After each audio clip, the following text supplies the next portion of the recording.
പൊതുവെ അടിയും തിരിച്ചടിയുമൊന്നും കോൺഗ്രസ് നിഘണ്ടുവിലില്ല. ഇത് നെഗറ്റീവായിട്ടല്ല, പോസിറ്റീവായിട്ട് പറഞ്ഞതാണ്. പ്രാദേശികമായി സംഭവിച്ച സംഘർഷങ്ങൾ ഒഴിച്ചു നിർത്തിയാൽ സമാധാനമായി സംഘടനാ പ്രവർത്തനം നടത്തുന്നവരാണ് കോൺഗ്രസുകാർ. നവകേരള സദസ്സിന്റെ ഭാഗമായി കേരളത്തിൽ വടക്കുനിന്ന് തെക്കോട്ട് സഞ്ചരിച്ച മുഖ്യമന്ത്രിയെയും സംഘത്തെയും കരിങ്കൊടി കാട്ടിയതോടെയാണ് സംഗതി മാറിമറിഞ്ഞത്. പോലീസും ഡിവൈഎഫ്ഐക്കാരും കോൺഗ്രസ് പ്രവർത്തകരെ വളഞ്ഞിട്ട് തല്ലി. ഇതിനെതിരെ നേതാക്കളുടെ പ്രതിഷേധം പ്രസ്താവനകളിൽ മാത്രം ഒതുങ്ങിയതോടെ പ്രവർത്തകർ നിരാശരായി. കരിങ്കൊടി കാട്ടുന്നു, അടികൊള്ളുന്നു എന്ന അവസ്ഥ. ഇതിനെതിരെ കെ മുരളീധരനെ പോലുള്ള മുതിർന്ന നേതാക്കൾ പരസ്യമായി രംഗത്തു വന്നു. അതിനിടെ നവകേരള യാത്ര കൊല്ലത്തെത്തി. കരിങ്കൊടി പ്രതിഷേധവുമായി യുവമോർച്ച BJP പ്രവർത്തകർ തെരുവിലേക്കിറങ്ങി. രക്ഷാപ്രവർത്തനത്തിനെത്തിയ ഡിവൈഎഫ്ഐ പ്രവർത്തകരെ വളഞ്ഞിട്ടു തല്ലി. കോൺഗ്രസിന്റെ സ്പേസിലേക്ക് BJP ഇടിച്ചു കയറിയ അവസ്ഥ. അതോടെ കോൺഗ്രസ് നേതാക്കൾ അപകടം മണത്തു. CPMന്റെ ബദൽ BJP എന്ന പൊതുബോധം രൂപപ്പെട്ടാൽ അത് തങ്ങളുടെ നിലനിൽപ്പിനെ തന്നെ ചോദ്യം ചെയ്യപ്പെടുമെന്ന് കോൺഗ്രസ് നേതാക്കൾക്കും തോന്നിയിരിക്കണം. അതോടെയാണ് എന്റെ പിള്ളേരെ തല്ലിയാൽ തിരിച്ചു തല്ലുമെന്ന മാസ് ഡയലോഗുമായി പ്രതിപക്ഷ നേതാവും തിരിച്ചടിക്കുമെന്ന് KPCC പ്രസിഡന്റും പറഞ്ഞത്.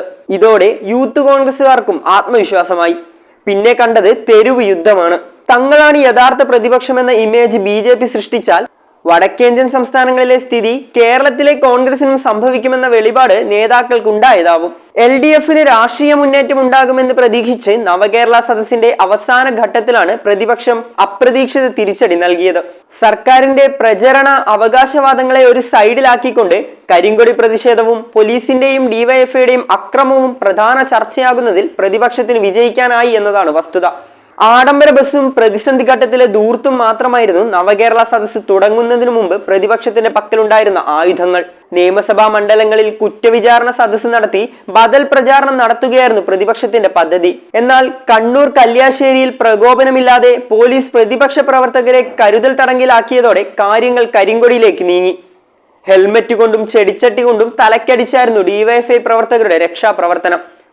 കരിങ്കൊടിക്കാരെ ഡിവൈഎഫ്ഐ പ്രവർത്തകർ കായികമായി നേരിട്ടതോടെ പ്രതിഷേധം സംഘർഷമായി. ഡിവൈഎഫ്ഐ നടത്തിയത് രക്ഷാപ്രവർത്തനമാണെന്ന് ന്യായീകരിച്ച മുഖ്യമന്ത്രിക്ക് ആ പ്രയോഗം ഒടുവിൽ ബാധ്യതയായി. അക്രമത്തെ തള്ളിപ്പറയാതിരുന്നതോടെ ഡിവൈഎഫ്ഐക്ക് അത് അടിക്കാനുള്ള ലൈസൻസായി മാറുകയും ചെയ്തു. വഴിനീളെ അടികൊണ്ടിട്ടും ഓരോ കേന്ദ്രത്തിലും പ്രതിഷേധമുയർത്തിയ പ്രതിപക്ഷം മികച്ച പോരാട്ട വീര്യമാണ് പ്രകടിപ്പിച്ചത്. നവകേരള സദസ്സ് തിരുവനന്തപുരത്തെത്തിയപ്പോൾ ശക്തമായ പ്രതിഷേധമാണ് കോൺഗ്രസ് ഘടകങ്ങളും കക്ഷികളും ഉയർത്തിയത്.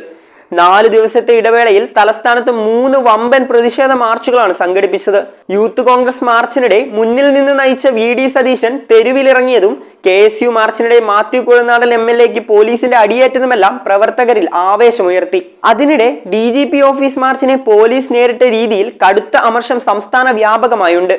KPCC പ്രസിഡന്റ് K സുധാകരനെ ആശുപത്രിയിൽ കയറ്റിയ പോലീസിനെതിരെയുള്ള വികാരം സർക്കാരിന് നേരെയുള്ള തുടർ സമരമാക്കി മാറ്റാൻ KPCC നേതൃയോഗങ്ങൾ തീരുമാനമെടുത്തിട്ടുണ്ട്.